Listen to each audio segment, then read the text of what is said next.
Welcome to week 1 of the My Money Management video series. I am your host, LaKesha Womack, and the author of the Workbook series.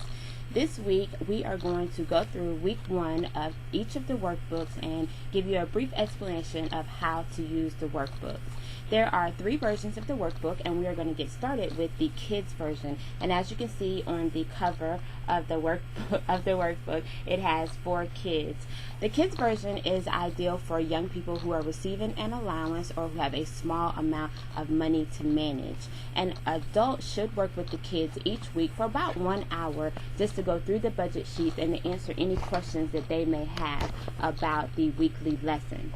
So the question for week 1 is, how do I use these sheets? So as you can see, there's a budget sheet, and then there are the questions on the other side. So the first thing that you're going to want to do is to fill in the month and then the days of the week. So this week, since we're getting started in August, your kid would probably be starting on August the 12th. So you would want them to put August and then number the days of the week across the top. And then the next question is, I started this week with, and so you'll get them to count how much money they have on hand and enter that amount. And then there's some tables that says how much money they're going to receive during the week, who's going to give it to them, and how much they're going to receive. And then at the end of the week, they can tally how much money they received that week. Then the next table is, where will I spend it? So you're going to help them to budget where they're going to be spending their money this week. So as an example, if the week begins on Sunday, and let's say you all are going to church and your kid has maybe $10 on hand and they're planning to put $2 into church, then you would enter that. If they're starting back to school and they're going to be buying some of their school supplies, then you will also want to enter those amounts. So any money that will be spent during that week and any money that will be received during that week, you'll want to enter it on the table.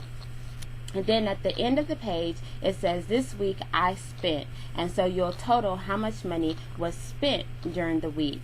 And then the last line says, this week I should have. And so they add how much money they started with, how much money they received during the week, and then subtract how much money was spent. And so that's going to tell them how much money they should have at the end of the week.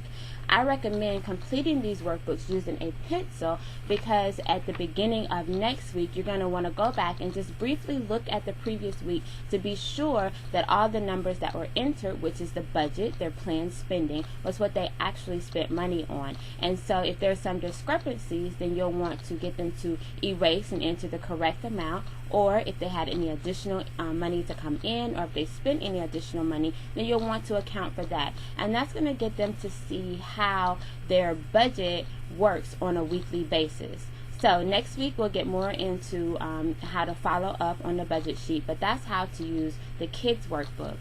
We also have a teens, and also I considered a young adult workbook. These workbooks are ideal for young people who are working part-time. They may have a checking or a savings account already established, or who are living away from home. So the money management lessons in this version are going to be a little bit more complex than the kids version. However, they won't be as detailed as the adult version. So you're going to use this workbook the same way. Most teens, young adults should be able to work through these lessons on their own. However, it would be wise to have some adult figure present that they can ask questions, or of course you can contact me via email, contact@LaKeshaWomack.com, Twitter, Facebook, my blog, if you have any questions while using the workbook. So again, you're going to use this workbook very much the same way. You'll enter the dates, how much money you earned that week, and how much money was spent, and then you'll tally your totals at the bottom. Again, I recommend that you use a pencil when completing the workbooks, and also to go back at the beginning of next week and make sure that the numbers that you entered for the previous week were correct. But since this is your first week getting started, then you won't have any numbers to go back and correct. So that's how to use the teen version. Now for my adults, the adult workbook, as you can see, doesn't have a cute little stamp on it, but it doesn't have also the red bar across the top. So that's a great way for you to distinguish the difference between the 3 workbooks. I wanted to make them all look the same, but to have a slight difference, so if you just grab it, you'll know which version you're grabbing. So with the adult workbook, adults, our money is a little bit different from kids and young adults, because a lot of times we plan to receive money from different sources, and what we actually receive may be a little bit different, and sometimes we plan to spend money and what we actually spend may be a little bit different. So in the adult version, as you can see, let me get it to the right page.